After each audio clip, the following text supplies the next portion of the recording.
All right, welcome everybody. Thank you for joining us. We do this live stream every week with my boys, my buddies. This is Brian White of Future Oza, and we've got Hans Nelson from Hans C. Nelson. We all have our own YouTube channels.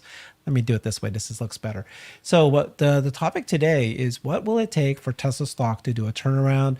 General sentiment is pretty low. People are now getting excited about Nvidia. This is the topic.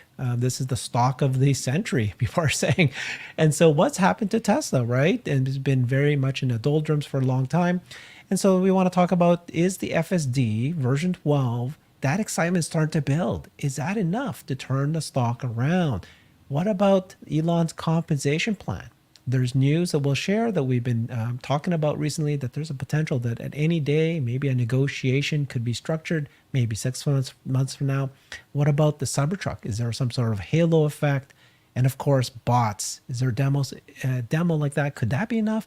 And then there might be other ideas here. So let's walk through them. Let's start with you, Hans. What are you thinking?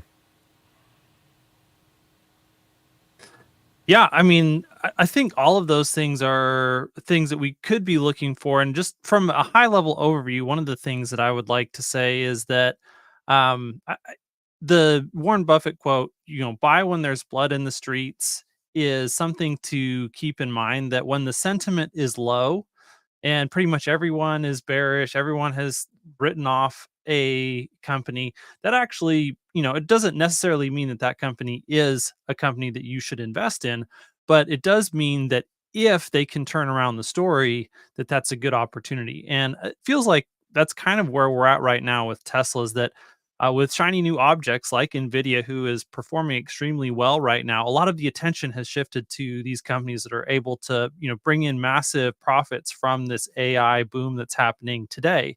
But since that's become really the consensus trade, I don't know if there's an arbitrage really to be made there in those names. Whereas I think potentially there is an arbitrage opportunity in Tesla, because so many people just don't believe that this is the right opportunity at this moment in time.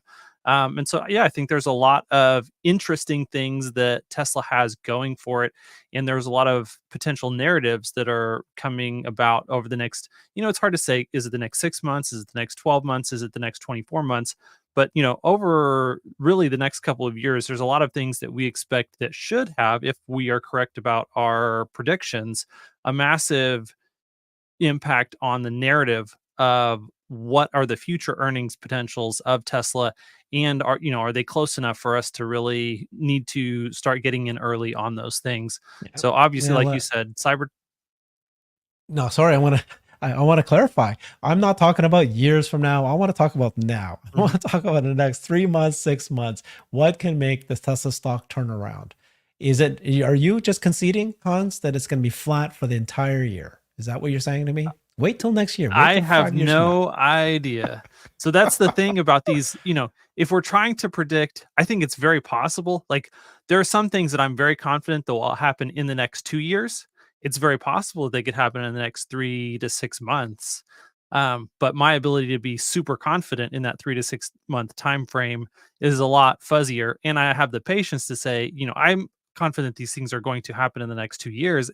And therefore, I don't mind waiting if they take a little bit longer than I would hope.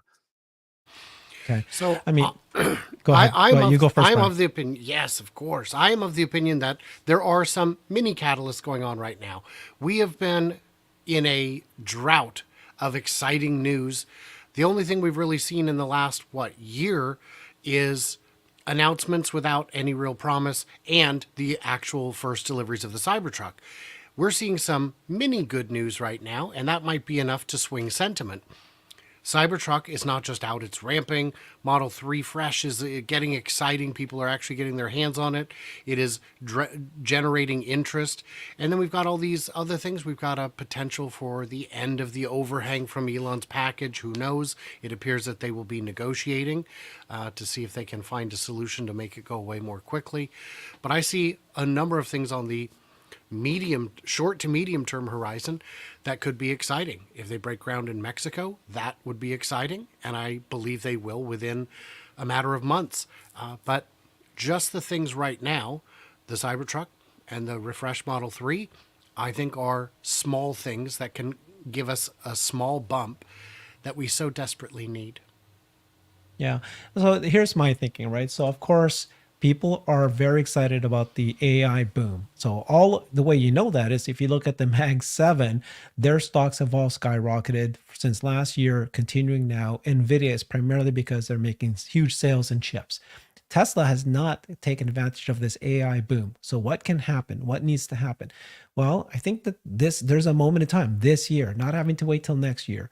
And I think that the Elon's comp package is definitely an overhang, right? That's one thing that it needs to be resolved. And the good news is that the latest news we heard a couple of weeks ago is that the lawyers from the plaintiff and Tesla, they're actually had started the negotiation. They sent a lawyer to the judge to put a stay, and don't move forward with their plans at this point.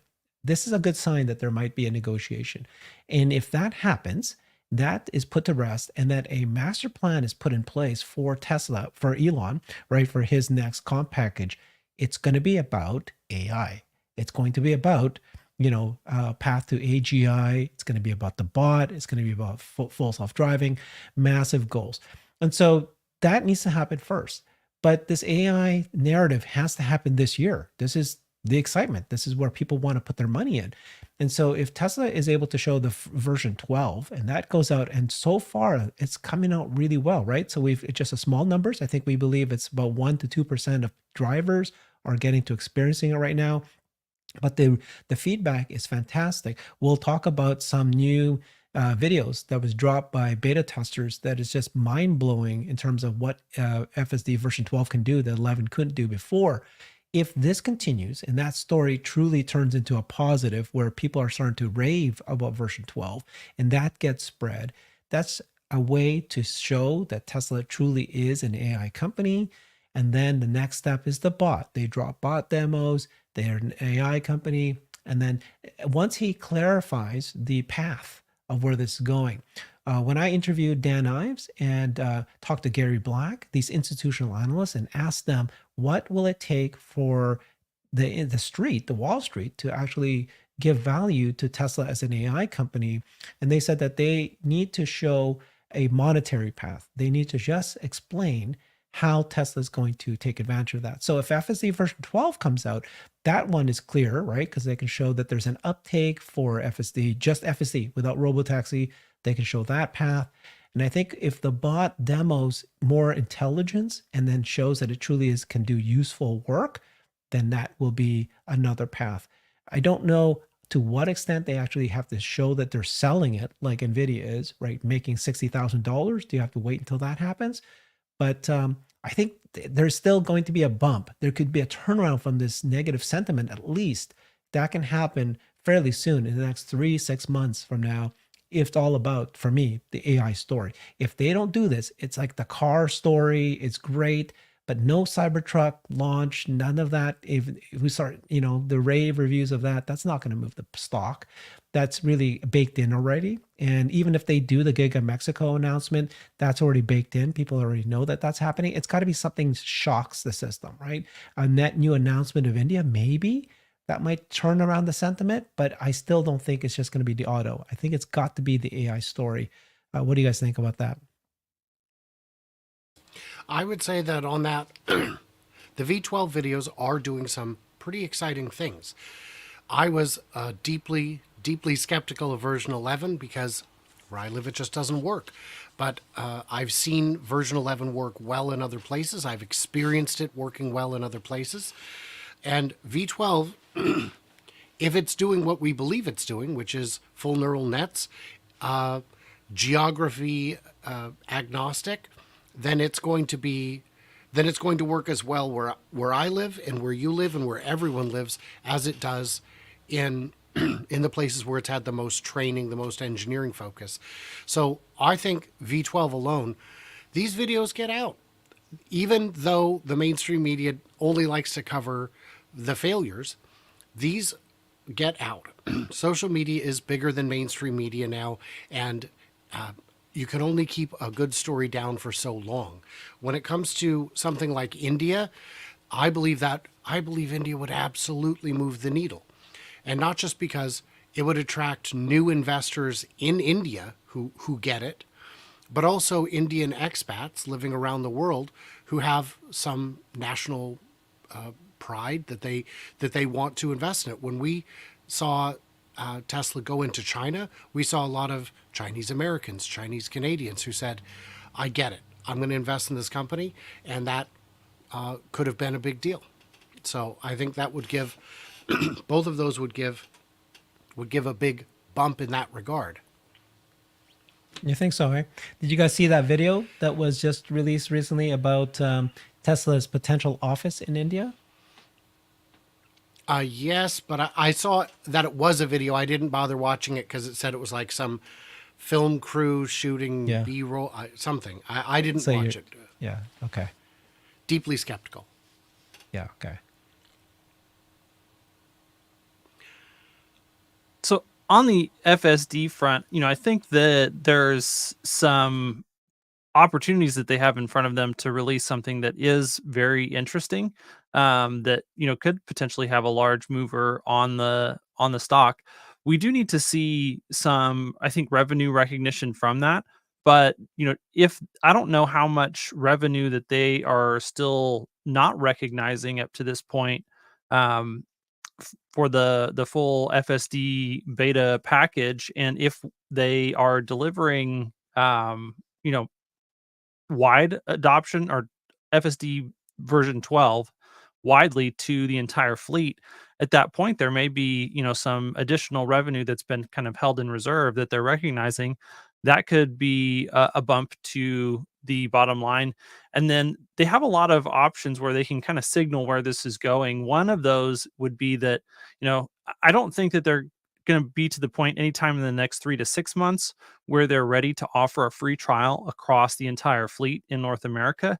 But they could start doing something that's signaling that they're going to move in that direction, where they offer a free trial in return for like referral credits, for example, in kind of expanding the ability, or, a minor reduction in the subscription price from 200 down to 150 as a promotional deal, or something along those lines, to where they are sending a signal to Wall Street and to the investors that they're ready to begin expanding the pool of people that they're trying to attract to the FSD software package, because those types of things, I think, really will get people's juices flowing and have more modeling going on and more investors being interested in, okay, what is the potential for Tesla to monetize this FSD package beyond just the historical way that they have priced it.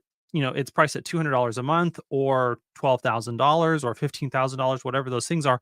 And, there's a take rate on those, and it's relatively small. And I think that that has been on purpose up to this point.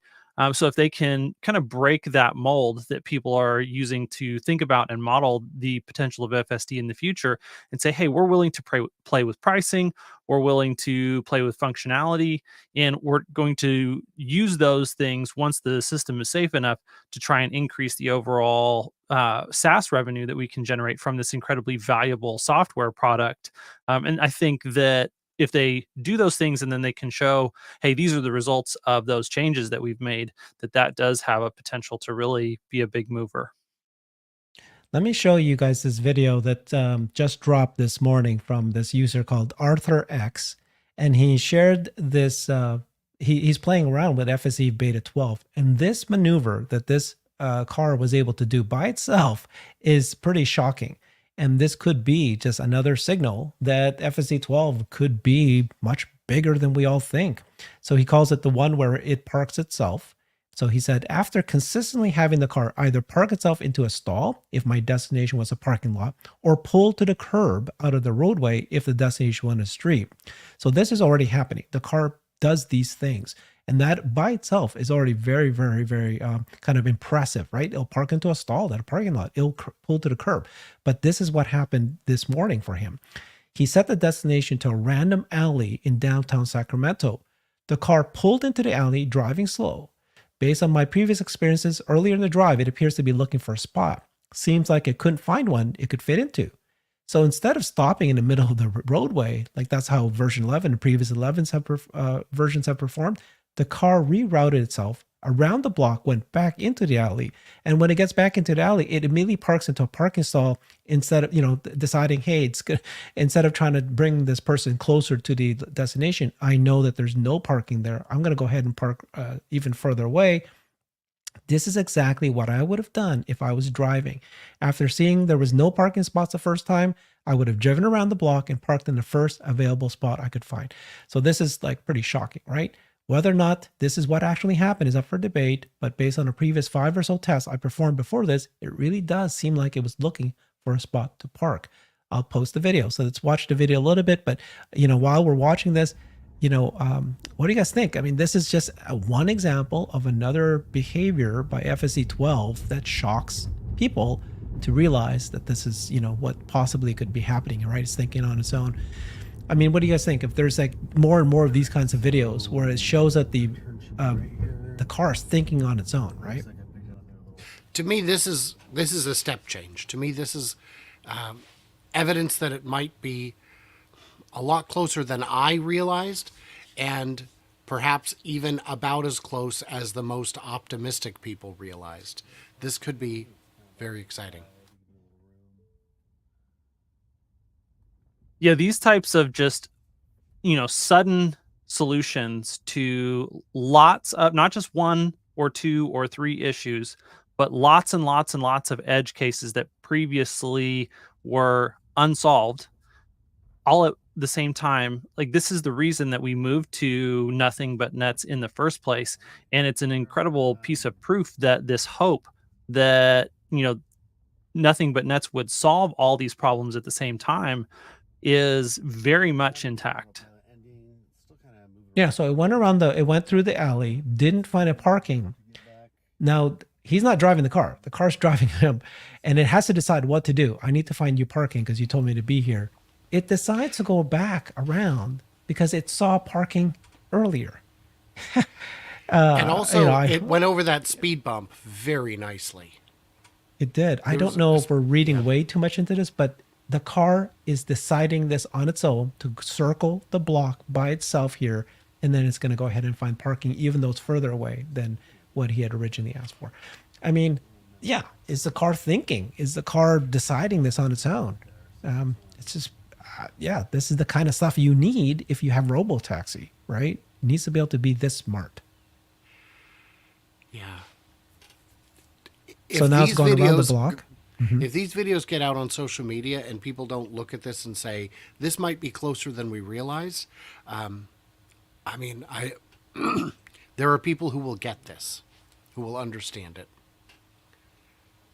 Okay, so now deciding to go back into the alley again, but this time it knows that there was a parking spot that he had seen earlier, and it's going to go ahead and take that. Unbelievable. It's doing this on its own. What is this? It's actually doing this is crazy. Okay. So, when we watched the original live stream that Elon did way back when, remember, Hans, we were watching it. The moment that you were shocked most about was the moment when the car reached the destination. In that case, Elon was saying it was supposed to be Mark Zuckerberg's house, but the car decided to park itself, right? It got off the middle of the street, parked it in the curb like a human would. And that was the first indicator that no one coded that. The car knew by watching all the videos of other humans that that's what it's supposed to do when it's reached the destination, find a proper parking spot. It just did it on its own. That is that's a neural net learning on its own, the AI figuring things out, right? So that was amazing. Exactly. Yeah. And that's the key there that you said. No one coded that. And so there's all sorts of situations that exist on the roadways that would take forever for someone to be like, oh yeah, this is a situation that we need to write code to solve. And if they don't have to do that, if they can just feed enough video, and then the system will learn how to actually park or drive or whatever the situation is like a human, then you don't have to figure out what all those edge cases are. Like you get a lot of the nines in the March of Nines for essentially free. And that's been the hardest part for us to solve up to this point. Okay, so what's the chances, guys, that FSD by itself could be enough to turn the doldrum of the stock now, like in the next 3 to 6 months? So let's say, I know that Brian and I talked about this, right? It's all about probabilities. Okay, so we're not saying it's going to happen, but it's also a non-zero chance that it could happen. So where do you guys fall in probabilities? Like assuming, right? So first of all, FSD 12 has to continue to perform well. It cannot have any critical mistakes. It's got to be able to solve edge cases that people have not been able to solve before in version 11. There has to be this general feeling, not just by the drivers, the FSD beta testers, which is few in numbers. It's got to go out into larger consumers and the investors to recognize, okay, this is the path. It's on its way. It's going to happen. I'm going to put my money in now. I'm getting excited about Tesla again. What's a probability that that will happen? So on V12, I'm going to say that we don't know yet. By the way, that video is still playing, Herbert. Oh, sorry, guys. There. We don't know yet because we haven't seen enough videos. It's not out wide enough. Jeff points out in the comments, FSD 12 is clearly less dumb. That's a big deal. We've seen that is a big deal. That is the objective that we're looking for. I like and it. It's going to. So if the videos keep rolling out, if it's rolled out wider to other states, to other cities, and it's performing like we're seeing here, the odds of it moving the stock a little bit, very, very high. And the more you want it to move, the lower the odds go. So I'd say in the next 3 to 6 months, if this is as good as it looks, I wouldn't be surprised to see more than a 10% bump out of it. But 10% is what we can I guess often the see in a problem day is anyway. that people believe that the current stock price today is already got built in robotaxi or FSD in it, right? It's auto and then there's FSD. So if this is becoming more and more likely, is that going to cause a jump in the stock, or maybe it's already built in?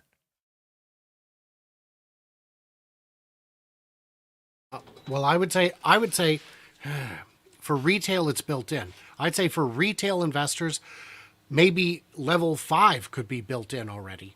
But when it comes to institutional investors, I believe they're counting very little of it.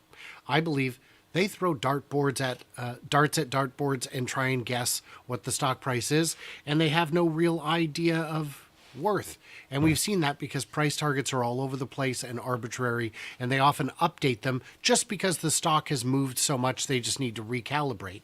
So I think there's a very good chance that institutional investors could see V12 being a success and say, this is the company that's on the forefront. This is the solution is now within sight. If the solution is within sight and you've already got a fleet with millions of vehicles ready to switch it on, this becomes the only investment you would consider. Yeah. As far I as like I'm that, concerned. Brian. Morgan Stanley, Adam Jonas just had a lunch, right, with a lot of other institutional investors. I think there was 20, 30 people there. And he did a survey, and he said that only 30% of them thought that this Tesla stock has AI built into it and that it will rise this year. Very, very bearish. And so you're right. If this FSD starts to make waves, even just in institutional investors realizing, okay, these guys have something, maybe that will rise, and maybe more investors investment will come in. And I like the point that Brannigan made as well, that, a licensing deal is another thing that could really have a large impact on the perception of the quality of FSD and, Tesla's ability to monetize that moving forward. But I think that licensing deal becomes a lot more likely if we see a lot of hype from users around the quality of FSD. That I don't think that someone like a Ford is going to feel as much pressure to get a deal like that done until they see, wow, this system really is performing out in the wild at a very, very high level. And so I think that becomes much more likely the wider we see FSD roll out, the more coverage that it's getting, the more positive performance that we see. Okay. All right. So FSD drop version 12. It's just 1 to 2% of people. So it's way too early. But so far, the early signs from yesterday and this morning are all very, very positive. It drives much more smoother. People who are passengers who previously would not want to be on in a FSD version 11 and before, they're now saying that they actually like this drive, and that makes a difference. And so let's cross our fingers. This is happening. So the next one would be the bot, right? To me, I've always been saying, and I still believe, okay, so people are saying this, right? Nothing's going to happen to Tesla stock for the rest of the year because they're looking at auto. They're looking at auto and they're looking at, we'll talk about recovering gross margins, what that could do, but let's assume it stays flat for the year like everybody believes.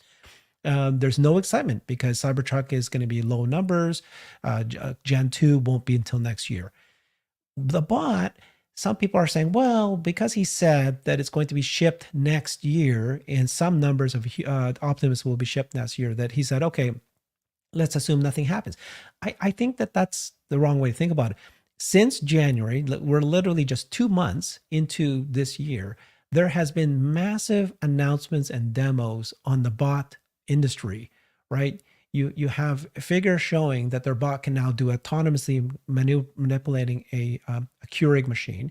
They've announced a partnership with BMW. You've got Digit already working with Amazon. They're already building their factory. You had Tesla themselves, which released in December, their Gen 2.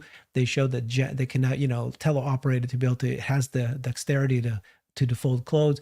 You've got Aloha Project, which are these 3 PhD students from Stanford funded by Google DeepMind, showing that very simply with very cheap bots with just teleoperation, if you do 50 teleoperations, the bot can now do it autonomously with 80% accuracy, various tasks. Every one of these are being dropped. Tesla's going to continue to drop demos. Every single month, you'll see something new. I think the next one is going to be a brains kind of a demonstration of autonomous work. Hopefully it's in the factory. Could that turn around the stock? Could that be something that turns around the sentiment? Because the bot is humanoid. You can see that it's very functional. You can already see the hand movements. You can see everything. And so people are just waiting. Can this do real actual work? But it's easy for people to understand right away that once you showed it to me that it can. And then, there's going to be a lot of excitement. What's your thoughts on that? I'm going to say the same thing I said before, which is retail investors are already very excited, perhaps peak excitement. Once you're all in, there's no more in you can go, except a couple bucks here and there. Once it's actually doing something. So like the Semi, you can understand it because PepsiCo and Frito-Lay are using it. You can see the use case. You can see the real world data. You can get it. Until the bots, in my opinion, are in an application that is honestly outside the company. Inside the company, you don't always get the full picture, but outside the company, then you've got a chance for institutional investors to look at it and wrap their head around it and actually model for the benefits that it can provide in the not even 10-year horizon, but in the 6-month to 12-month horizon. And they will, and I suspect a number of institutional investors will want to get in on that. This is already a company that institutional investors are underweight on. Most companies have a lot more institutional investors than Tesla does. And this could be something to push them over that hump and say, yeah, I know we didn't want to buy because we missed the good prices. These are the good prices. Now is the time. So I think they just have to get some practical applications out in the real world to make it happen. And then one of the other things to be excited about is that Tesla seems to be committed to giving us at least one video update on the progress of Optimus every month, sometimes more. And so the likelihood that one of those videos gets to a point where it is showing something that is very exciting, it gets to be higher and higher the deeper into the year that we get. And I mean, I've been extremely excited by a number of the things that they've shown already. So I think that, between the overall general sentiment of people starting to get excited about the humanoid robot field and the progress of AI and the ability of AI to have a massive impact on that much sooner than we expected, plus just Tesla continuing to show rapid progress and show not only, do they have a great platform, they have great mechanics, but they are also moving at a rate that is as fast or faster than the other teams that we see kind of in the field. And then with their manufacturing expertise, just the knowledge kind of in the background of people's minds, that Tesla will be able to create a much larger fleet of bots much sooner than their other competitors, then that is something that should be very exciting to investors. Like Mhm. Brian was saying, how fast does that sink in the minds of institutional investors specifically? Well, that's kind of hard to predict just because they can be kind of dense. But it is something that we as retail investors can see much more clearly. Yeah. Okay. So I will push back on you, Brian, because I know first of all, if I did ask this question at a space yesterday, 9 out of 10 people say exactly what you are. Until it's actually in a factory, until you show that it truly can displace an actual worker permanently, is what Jeff Lutz was saying. That's when investors will invest. So I do not agree with that. I still think that we are incredible. First of all, when you heard Elon say that we might be able to ship some number of Optimus next year, that was amazing. That's way ahead of my schedule where I thought they would be. If they are going to ship Optimus next year, that means they're going to start building them this year, okay, in a production line. And we already know from hiring that they're already doing that now, that they're already building the production line. Um, so I just think that the bot is different as opposed to other products because this one is humanoid. So people can actually see demos of it and can actually understand the usefulness of this. And I think demos could go viral, very easily go viral. And then the other thing that's missing with the bots right now is the ability to speak to it. And so, there was an Easter egg that Elon posted on X just a few days ago, right? I don't know if you guys saw this one. He posted the Starman, which is the roadster that's currently flying out in space right now. And then he posted a little tiny toy robot floating past it. And the words that says, "Don't panic." I mean, and it says, it's Grok, right? So the idea being that maybe they're going to implement Grok into the robots and then Grok into the cars. And so now you can talk to them, and they'll talk back to you with a voice. That is, this is not some inanimate machinery that Tesla's selling or product. This is humanoid that can actually do work. And I think people that can go viral depending on what they show them. I mean, obviously, the chances are low. Again, we're talking probabilities, but it is the thing I think that could turn the stock around. People can quickly see that Tesla is an AI company. It's going to be the bot. That's how you show people that we're an AI company. Well, I agree with the 90% of people who disagreed with you. I love you. Okay, so let's talk Elon's compensation package, right? I think most of us agree that the lawsuit against Elon and him losing that ability that they rescinded the comp package from 2018.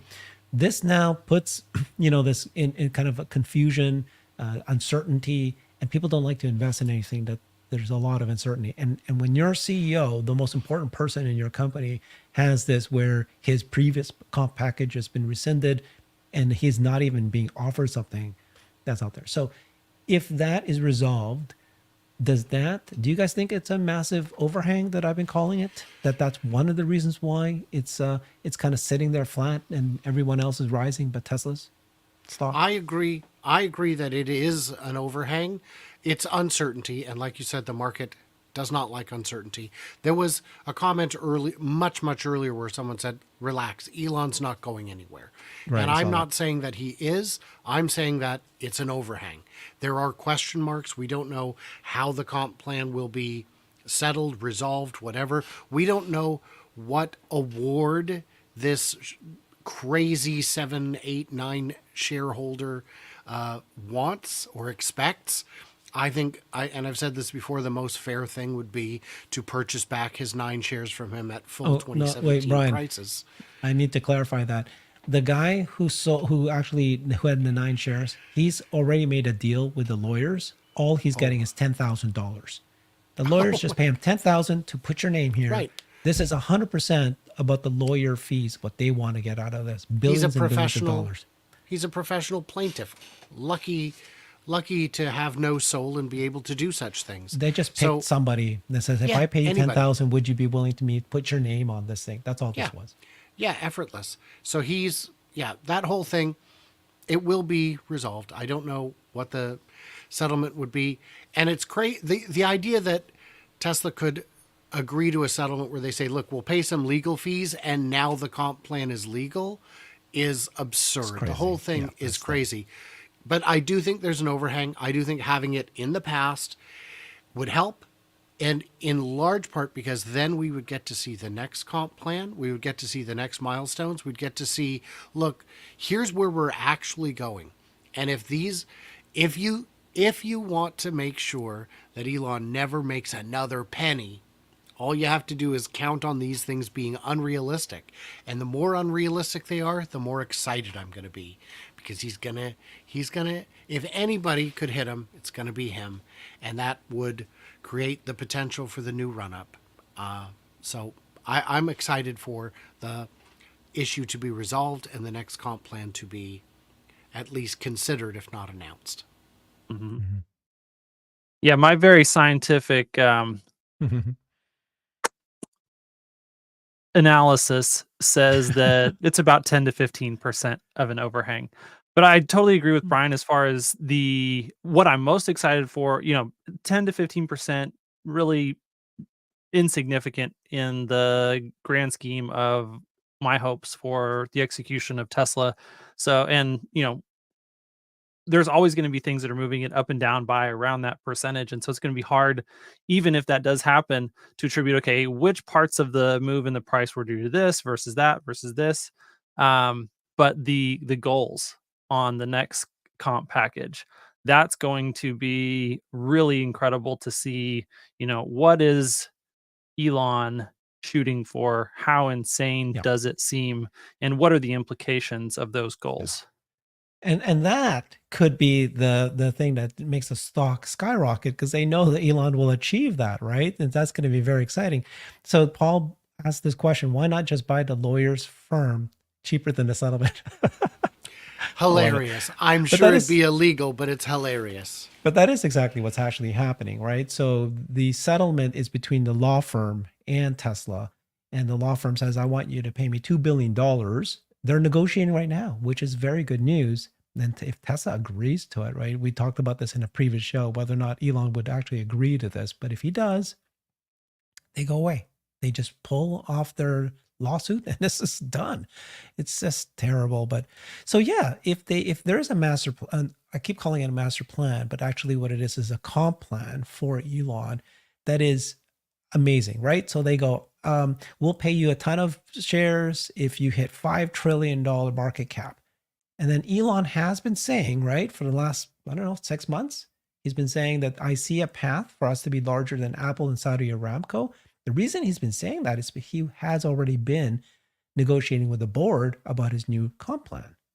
And so let's say that it gets to 5 trillion. Because of his past performance with his previous comp plan, rescinded or not, that's going to be a bump, right? Like that would be like get everybody super excited. And he will then say, here's how I'm going to get us there. Robotics AI company. Exactly. When you and I were talking on tomorrow's show that we've already recorded, or maybe it was today's, about the path to 20 million. Can it be done? And what I keep saying to people is Toyota can't do it, Ford and GM can't do it, Volkswagen can't do it because they don't have a plan. Their odds are zero. Tesla's odds are non-zero. That's better than zero. Their odds may still be low, and we can debate how low they are, but they do have odds. No odds are bad. Some odds are better. So and we're not talking like 1 in a million. We're not talking lottery odds. So this is the same kind of thing. If we can see what the roadmap is, if we can see what the objectives actually are, and if they're as exciting as we expect them to be, as impossible as the last two plans were, I think people will recognize, come hell or high water, he's going to do it. Even if he has to stop posting mean things on X for 5 seconds, he might consider it. Okay. Yeah, that reminded me of just the saying, success is a possible outcome for Tesla. At this point, success in He said EVs that. is not Yeah. a possible outcome for GM. I hate it when people say there's a non-zero chance. Okay. Yeah. I'm Everything's a right non-zero here, chance. Herbert. No. For Volkswagen to hit 20 million by 2030, there is a 0% I know chance. you said zero chance. I just like when people go, there's a non-zero chance that Tesla will hit 10 trillion. It's like, oh man, that's not helpful. Yes. Okay. So let's talk about recovering margins, right? So many people still believe, right? The vast majority believe that Tesla's an auto company, is valued as an auto company. The reason why it's $200 now and $700 billion worth market cap is because they believe the Tesla EV company is leading as an EV company and that it's going to take over. And that's why they do it. They don't put a lot of for a bot. There's no anything out there. It's just a little bit more about that. Okay. A little bit more on what we talked about with autonomy and FSD, right? So people think that this year that there's going to be flat margins. They're projecting $2 earnings per share next year. I think that's the institutional analyst average. And in fact, some people think that there might be further price cuts and because of the economy or whatever, and then they're going to see this fall even further margins. What if it's the opposite? There's a number of people, experts in the field, who are saying that actually there's going to be continued cost of goods reduction. We might actually see recovering earnings per share. If there's interest rates cuts, they might actually, keep the prices flat. They don't need to cut it anymore. If anything, maybe even raise prices. So what do you guys think? What happens if there is recovering margins and people start seeing this in the next quarter? Okay, Tesla's stabilized. That should move the stock, right? That should change the sentiment, right? I think that's been overdone, right? People are thinking Tesla's nothing's going to happen to the stock. Nothing's going to happen to auto this year. I'm out. And I think that if they show that Tesla's actually growing this year, what do you guys think? Well, they didn't give guidance. What if they said, yeah, we're on track to be 2.2 million? Is that going to be something that would move the stock up? I don't think 2.2 million would move the stock. If the margins improve next quarter, it would of course help. If they improve the quarter after that, it would of course help. A big bump that I'm expecting to see is some of the unpaid invoices for megapacks rolling in. The more megapacks they make, the more revenue from the megapacks they will have received as a percentage of the total. Right now they're in the early days of huge numbers, and a lot of those deliveries have not yet paid, but they will and soon, and those could cover some of the falling margins on the automotive side. But I'd be very curious to hear what you have to say, Hans. And before we go, I do still want to talk Cybertruck. Oh yeah, we will. Yeah, I mean, I Sure. think that one way to look at this is the fact that, from my perspective, it is inevitable that Tesla's margins will recover massively. The question is, how long does it take for the auto gross margins X credits to do that? Because, like Brian mentioned, we've got things like energy that are coming in to support the overall margin profile of the business. But people really are interested in, what is the outlook of the automotive business itself, and it is going to be highly dependent on interest rates. We are entering into an economy where we are seeing a credit crunch. There is a contraction in the lending supply. The last time we saw this was the 2008 financial crisis. And, there is a possibility that the Fed is going to be as slow in reducing interest rates as they were in increasing them to begin with. And so we really could, there's a non-zero chance that Mhm. we could be actually, heading into a real tough time economically this year because of high interest rates, a credit crunch, just lack of confidence on the part of the consumer, and overall, really just a tough recessionary environment, which is one of the reasons why Elon has been very cautious in his capital expenditures and has kept, a large bag of cash on the sidelines, just in case we do end up in a situation like that.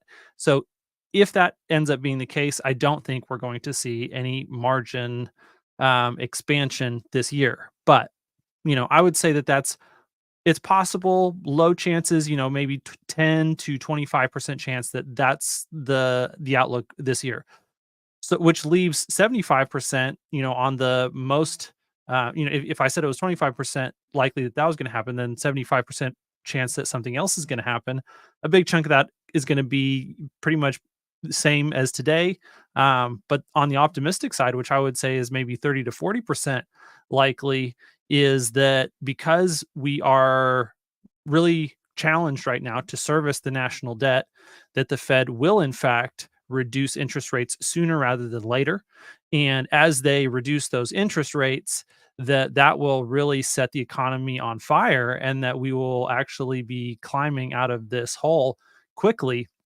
And if we have reduced interest rates and increase or decrease cogs on the part of Tesla, and we have the Cybertruck deliveries that are bringing a lot more attention to Tesla, and through that attention they're able to actually increase their prices for the vehicles instead of decrease their prices. Like I'm not saying this is what's going to happen, but it's definitely possible that for the rest of this year Tesla could be increasing their prices and decreasing their cogs, which would be huge for gross margins.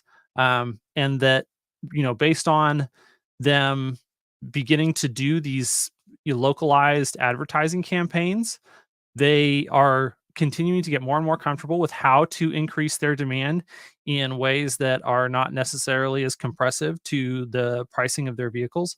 And so, like, I would say that is as likely, if not more likely, than the recessionary scenario. And these are just branching possibilities that investors really should be prepared for this year. Yeah, and I think your probability. So the way I heard what you just said is that you think there's a low probability that margins will improve this year, and I completely disagree. It's the opposite.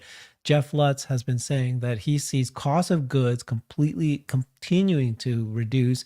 On average, it's been 3% per I should year. clarify then, because what I said was like 25 to 30% likelihood that we will increase pricing and reduce COGS. So that's like Oh, good. massively increasing margins. I think it's And then higher. like Yeah, the middle I think it's section is higher kind of like, probability. yeah, Okay, reduce like I think it's. maintaining I think pricing it's or reducing okay. pricing in line with COGS to where, margins are doing okay, maybe slightly increased. Like I think that's the middle part of the distribution curve of possible outcomes is basically Okay. exactly what Jeff said. Like costs coming down, prices coming down, but not as much as costs, and Yes. therefore margins Yeah. expanding a little bit. It's an election year too, Hans. So election Yep. year, there's money going to flow. They're not going to. They're going to do everything they can to make sure there's no recession. Usually, election years, Yep. high probability. We're talking about percentage chances, like 89, 85%, 89% year. The stock market rises on an election year, right? So the chances are on our side. The margins will actually improve. And I like that you said what you did because you guys are part of the investors and you'll be shocked, right? If margins improve. And if you're shocked, then that's what the stock needs something of a shocker. So let's talk about that with just Cybertruck, right? And other things that could surprise. So Cybertruck right now, Brian, and you want to talk about it, but I'm like, for me, this is like Cybertruck is nothing. Like it's okay. It's a very important product. It's a very successful product. It's a crazy, incredible product, but it's gonna be low numbers this year. So it's not gonna move the stock this year, no matter how excited people are with it. Are you And saying my that there might be some shocking thing about it? Yeah. and my response to that is, first of all, how dare you? So it is the most exciting vehicle that has been Yes. released in a generation. Agreed. It is a road vehicle that is still a showstopper at car shows. It Agreed. is a halo, and it is working as a halo. And an example of that is last Sunday, the Tigard showroom in Oregon had one that us folks from the owners club were allowed to go and actually get inside of. I invited as my plus one Lightning Ryan Fulcher, who owns a Ford Lightning, and he came with, and I got him to take a test drive. The test drive line was nonstop throughout this event. It's not nonstop all day, just through the event. People who are already big fans of Tesla are test driving the new Model 3, the new Model S. People who are not looking for a car today are getting in one to take a test drive. Some of those convert. That is absolutely a halo. That moves units.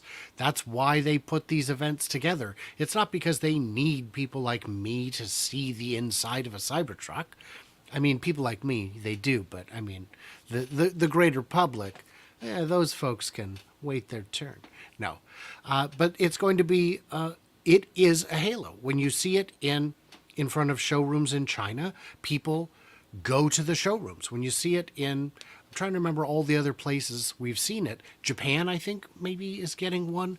Germany is going to have one on display in Stuttgart fairly soon. And people will flock from hours away to see it. And it'll put Tesla back in your head. Maybe you'll take a test drive while you're there. It is absolutely a halo. And the second part to the Cybertruck is we're watching the numbers grow. For the longest time, we'd see 20 a day, 30 a day on the Giga Texas site, many of them in the outbound lot. And then we got to the point where we were seeing 50 a day and then 80. And today I saw it was 100. There were 100 Cybertrucks out there. Now that's only, 36,500 a year if you're doing 100 a day. But that's just the beginning. We're still in February here. So the idea that they could move the 90,000 that they expect this year or go well past that is no longer all that crazy. We know Panasonic and I think LG are working on 4680s to supply to Tesla. I would assume that these would be going into the Cybertruck. They would probably not be a tabless design, but a 3-tab design is what Panasonic patented. So those would probably be for the rear-wheel drive version rather than the Dual or the Beast. So it is a lot of excitement and opportunity, and this is a very visible, very present product that is on everyone's mind, and it's expanding brand awareness. Agree with I you. like That's a what- halo effect. But can you tell me, do you think that this quarter that we're going to actually have higher sales of Tesla vehicles, all vehicles, than projected because of the halo effect? I can't tell you that. I don't know yet. It is. I So don't know. I think the impact is not going to be on units sold. I think that Tesla's going to sell roughly the same number of units either way. The question is, what type of pricing action do they have to take in order to move those units? And so if we see, relatively stable pricing throughout the quarter and we don't have to do anything crazy as we get into March in order to move that last bit of metal as they're really kind of doing that last push, then I think that would be an indication that the Cybertruck demand halo is impacting Tesla's ability to sell the same number of vehicles at higher margins. I did want to say, I really appreciated the comment that Jeff made about like Cybertruck is Tesla's marketing budget this year. Like it just is so much earned media, so much attention is drawn to it, and so much awareness of Tesla and the Tesla brand and Tesla vehicles. And it's going to drive awareness to Tesla's pricing as well. If people are coming in, they're like, this truck looks amazing. I love it. And then they look at the price tag. They're like, okay, I can't afford it yet this year. Like I need to wait for the, $50,000 version that's going to be available a year or 2 years from now, whenever that is. But then they look and see, hey, wait a second, I can take a Model Y home today for under $40,000 after tax credits. Heck yeah, like I'll drive that for the next 2 years while I wait for my suburban Cybertruck. I think that those types of things are highly likely. I did want to ask Brian on you said that you think that the LG and Panasonic 4680s might be for the Cybertruck. Are you saying that on the earnings call we heard Drew specifically say that their 4680 ramp was ahead of their needs for Cybertruck and they hope to keep it that way for Cybertruck and future vehicle programs? Do you think that he was being inclusive of those third-party 4680 cells in that comment? Yes. So the first part of it is they are ahead right now. They were ahead something like 12 days or 14 days. But That was when the production was much lower than it is today. Half, a third, maybe a quarter of what the production is today. It's possible that they're now down to 2 days. It's possible that the battery lines have sped up.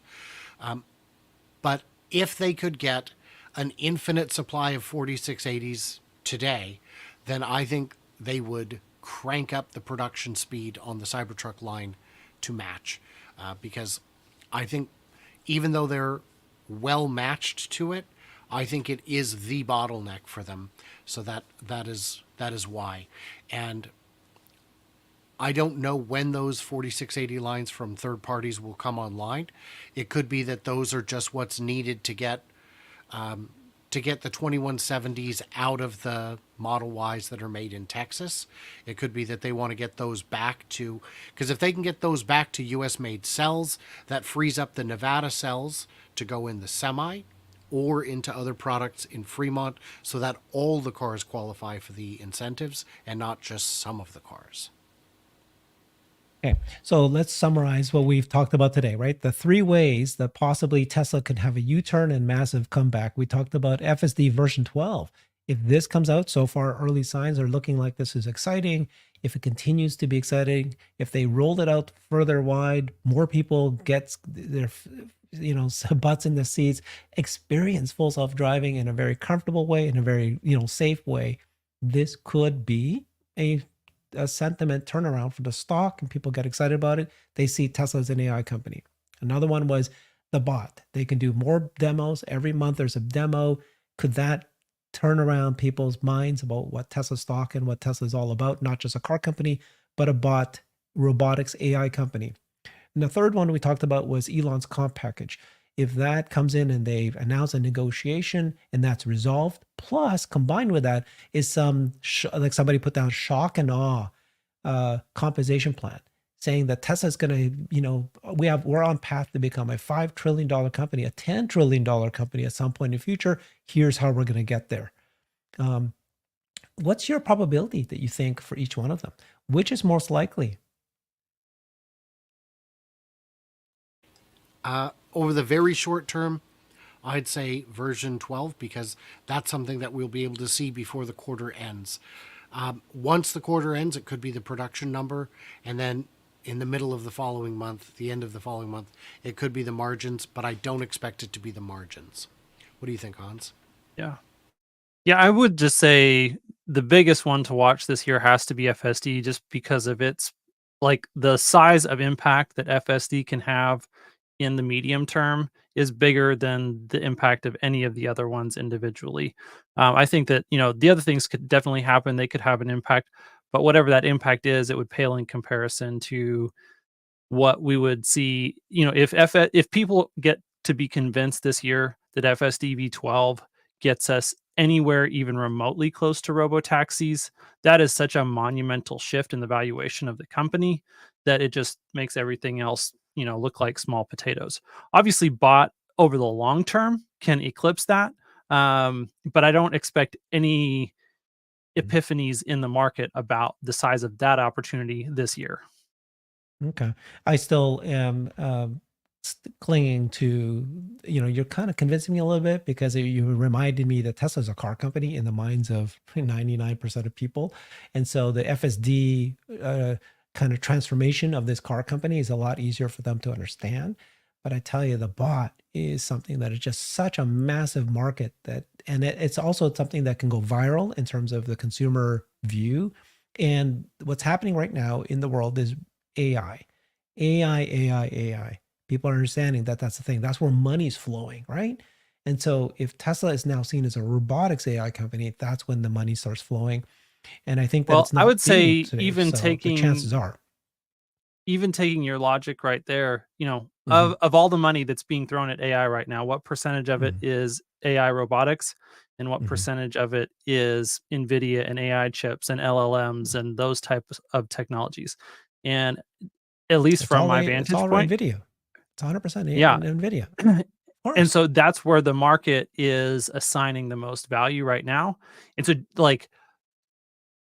the likelihood that the general market will assign value to Tesla based on humanoid robotics is going to grow in proportion to that overall topic capturing the hearts and minds of the overall market. And right now, we just haven't seen that yet. Like Figure AI is not raising $7 trillion. Sam Altman is trying to raise $7 trillion for, basically to compete with Yeah. NVIDIA and TSMC and these types of players. And so that's really where, the market where the market is focused right now. So yeah, I guess my argument to you would be what happens when money flows, right? It always flows first to the tools that people need to buy to be created, and then eventually where's the real money to be made? The real money is in actual AI. It's in actual useful work by robots. And so it's just a natural thing. I'm going to go and put my money where I it's agree already with you. selling today. But where's the real market? The real market is here. So they have to just understand that it's real instead of just a hype cycle. That people believe we're in a hype cycle right now. And that could be true. But once they realize it's, that's the question mark. Are we in a hype cycle and really AI cannot really improve your productivity, can't really improve? That's where I'm saying to you that robotics AI, it's so much clearer for people to see that is useful, that is going to be, something that can really translate. Restaurants, people can see it already, helping out a restaurant. Okay, so those three we talked about. What about a surprise? Is there anything, a stock always moves when there's a surprise, something that people weren't expecting?